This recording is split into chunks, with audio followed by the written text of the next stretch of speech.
Hi, my name is Stephen Bolin, and today I'm going to be talking to you about how the COVID-19 pandemic affected the workers' compensation industry. Approximately 3 years ago, the World Health Organization declared COVID-19 as a pandemic. Throughout 2020, the world struggled with the new pandemic.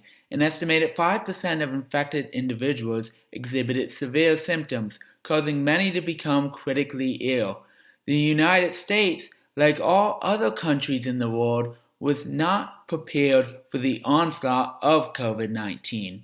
At the start of the pandemic, insurance carriers and business groups feared that they would be overwhelmed with workers' compensation claims and premiums would skyrocket. The early fears intensified as different states implemented laws that gave various frontline workers the ability to file workers' compensation claims without requiring them to prove infections.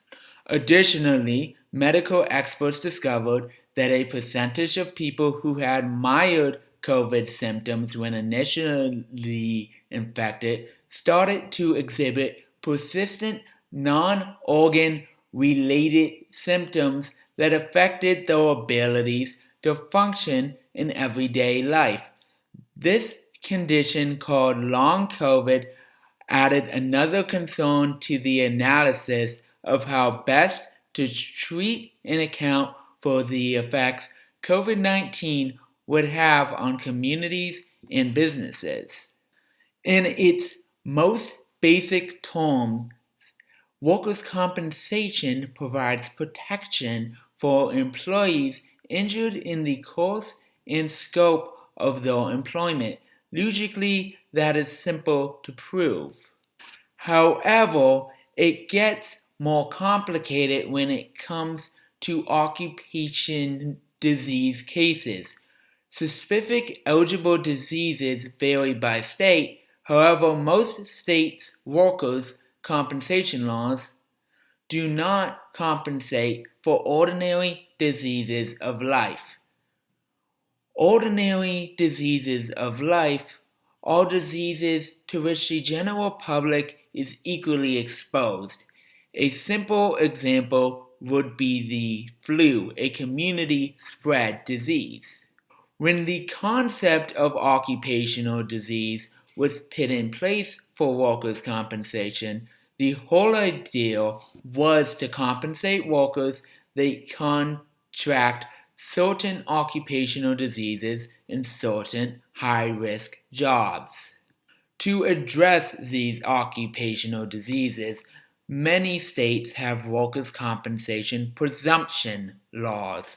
When an employee working at a specific place of employment contracts a specific occupational disease, it is automatically presumed to be work-related.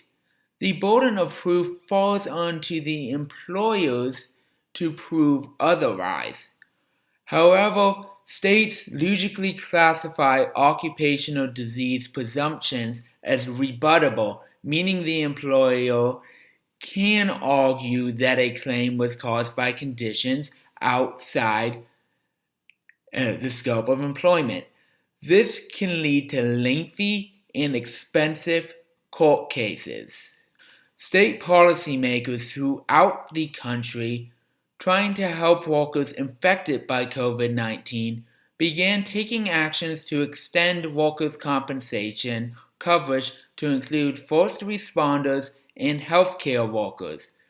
The most common approach was to amend state policy with presumptive provisions, placing the burden on the employer and insurer to prove that the infection was not work-related.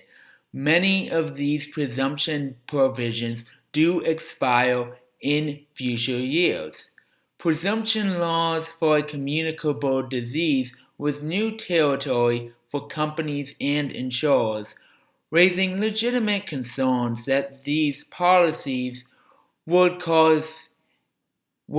increase insurance costs for employers at a time when they were already facing financial challenges caused by COVID-19. By early 2021, it became clear that any fears of increased workers' compensation insurance costs for employers were unfounded. Hundreds of thousands of virus-related claims were filed in 2020, but state and industry data proved any costs associated with those claims were more than offset by non-COVID-19 claims typical in a year. This was due to another consequence of the COVID-19 crisis.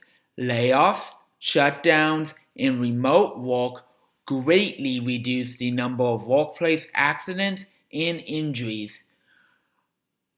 Additionally, early data proved a significant percentage of COVID-19 claims were being denied, even in states with presumptive eligibility rules. It turns out for employees, this legal bar to prove infection at a work site is high. For employers, it is much easier to prove an employee could have become infected during their off hours. According to most industry experts, the workers' compensation insurance market did stay resilient these last few years. The pandemic did contribute to fluctuations in workers' compensation claims and associated costs. It is predicted that claim frequency will continually decline while claim severity will see some moderate changes. Additionally, 3 years out, the workers' compensation industry is now getting enough data to properly evaluate the risk COVID-19 presented in the past and going forward. Long COVID does remain an uncertainty regarding COVID-19 and its effects on the cost of future workers' compensation claims. NCCI found that long COVID claims did cause some concern and seems to be related with medical costs. Most concerning for patients hospitalized with long COVID, workers' compensation paid out an average of $216,000 per claim, compared to $53,000 for hospitalized patients without long COVID. There has been a lot of reporting in the news about how long COVID is having a significant effect on the workforce. This phenomenon may affect the workers' compensation industry in other ways. To compensate for unfair jobs, companies may bring in less experienced workers more prone to workplace injuries, or force current, already strained workers to work longer hours, which also increase the risk